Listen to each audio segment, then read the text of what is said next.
My cancer started in 2009. And that was breast cancer? No, I had a polyp in my bowel. In your bowel? And then in 2011, it went to full colorectal cancer. Wow. So I had surgery for that. And then in 2014, it had gone to the lymph nodes. So I had surgery for that.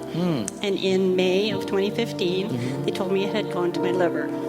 I had 4 CAT scans and 2 MRIs that showed a 1-inch tumor, 1 inch by 1 inch, and it had 2 little sisters hanging in there with it.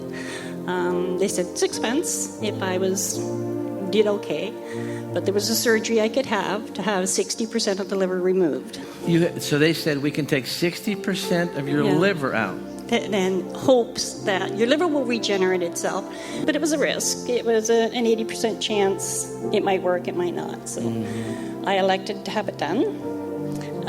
They had scheduled surgery for the 29th of June. In the period of time from the end of May to the end of June, I had personal turmoil in my life. My daughter was ill. I had my grandson living with me. And, of course, you quit your job and you cash in your money and you go and have a good time because you don't think you're going to be here. I had a friend here by the name of Pastor Mark, and I believe he was the one that put a little card that was for your service, your sermons, in my mailbox. Well, I put it on the visor of the van. I thought, well, I'll get to it one of these days. I couldn't come on the 16th of June because I had to see the surgeon in Kingston. So I came on the Wednesday morning on the 17th of June. Well, here? Here at Selwyn. It wasn't really a healing service. No. I had accepted my fate as to what was going to happen to me and how length of time that I would have. So I came in. A lady greeted me and said, take a seat wherever you feel comfortable. Found a dark little corner. Perched myself in there so nobody could see me. And you started it was kind of like a question and answer service. I came that day mostly to ask Jesus to help me go from this life to the next one. Are you hearing all this? I'm not really a churchgoer. I hadn't been. You're not a churchgoer? No. When you talk, you went back and forth, and you would come over to that side of the room, and you stop and you pause during your conversations, and you looked right at me. And I thought, you're looking at me like you know me.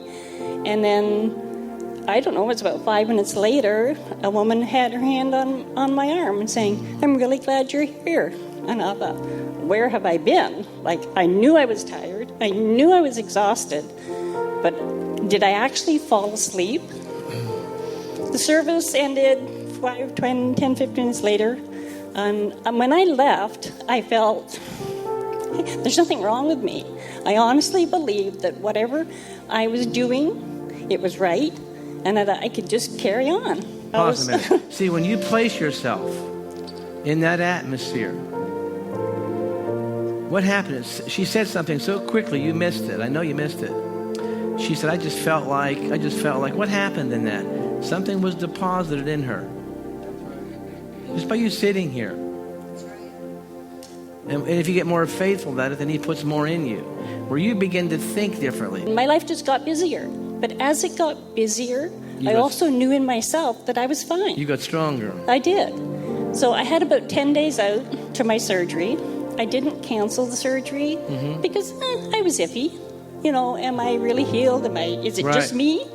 So I went into the surgery. It was to be a 6 to 7 hour surgery, and there was a team of about 10 doctors on board.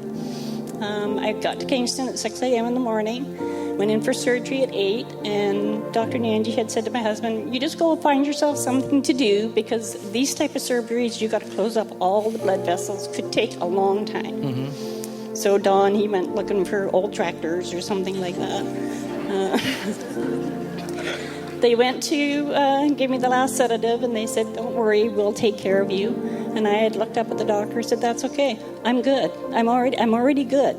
And then I went out, and then I remember waking up, and my husband was holding my hand, and he was saying, there's no cancer. There's no cancer.